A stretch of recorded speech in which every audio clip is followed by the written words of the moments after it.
मागील भागात मोहिनीची प्रसूती झाल्यानंतर ती बेशुद्ध पडते आणि तिकडे मोहिनी हॉस्पिटलमध्ये आहे हे ऐकून घाईघाईत येणाऱ्या आईबाबांचा कार ॲक्सिडेंट होतो.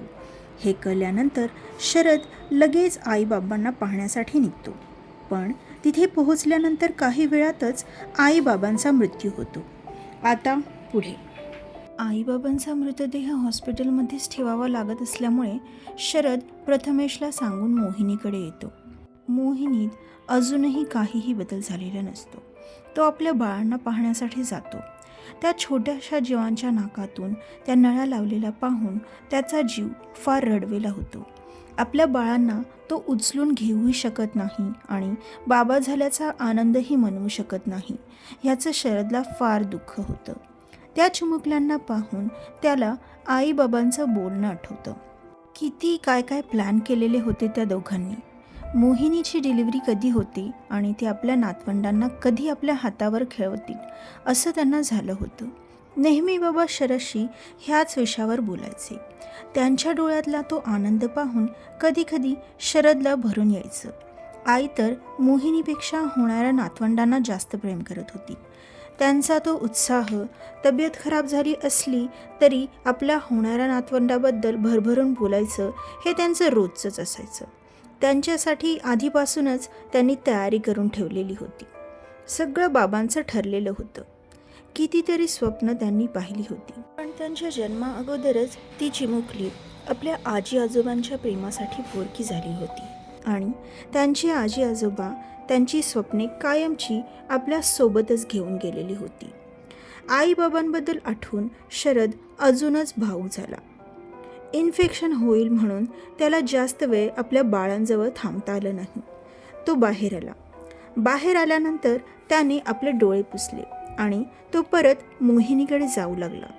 तेवढ्यात डॉक्टर निशा त्याला भेटते. तिला आईबाबांबद्दल कळालं होतं म्हणून ती शरदला त्यांच्याबद्दल विचारू लागते. पुन्हा शरदला गहिवरून येतं. तो स्वतःला सावरूच शकत नाही. तो पुन्हा रडू लागतो. त्याचं रडणं डॉक्टर निशाला पाहावतच नाही. तीही भावूक होते. त्याला सावरण्याचा प्रयत्न करू लागते. पण आता शरदला आपले अश्रू अनावर होतात. डॉक्टर निशा त्याच्या असिस्टंट डॉक्टरला म्हणजेच रमेशला बोलावून घेते. डॉक्टर रमेशही शरदला चांगलाच ओळखत असतो.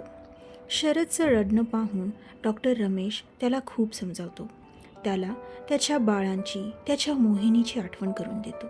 त्यामुळे शरद थोडा सावरतो.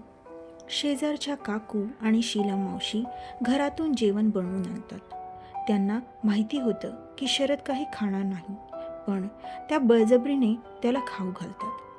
त्यांच्याही घशातून घास उतरत नसतो म्हणून त्या कसं तरी 4 घास खातात आणि शेजारच्या काकू घरी निघून जातात. शीला मावशी मुद्दामूनच शरदजवळ थांबतात. अन्नाचा एक कणही शरदच्या घशातून उतरत नसतो, पण त्यालाही या परिस्थितीत खंबीर राहायचं होतं. कारण होतं त्याची मोहिनी आणि त्याची मुले. डॉक्टर निशाने शरदला सांगितलं होतं की त्याच्या मुलांना कमीत कमी 2 महिने इन्क्युबेटरमध्ये ठेवावं लागणार.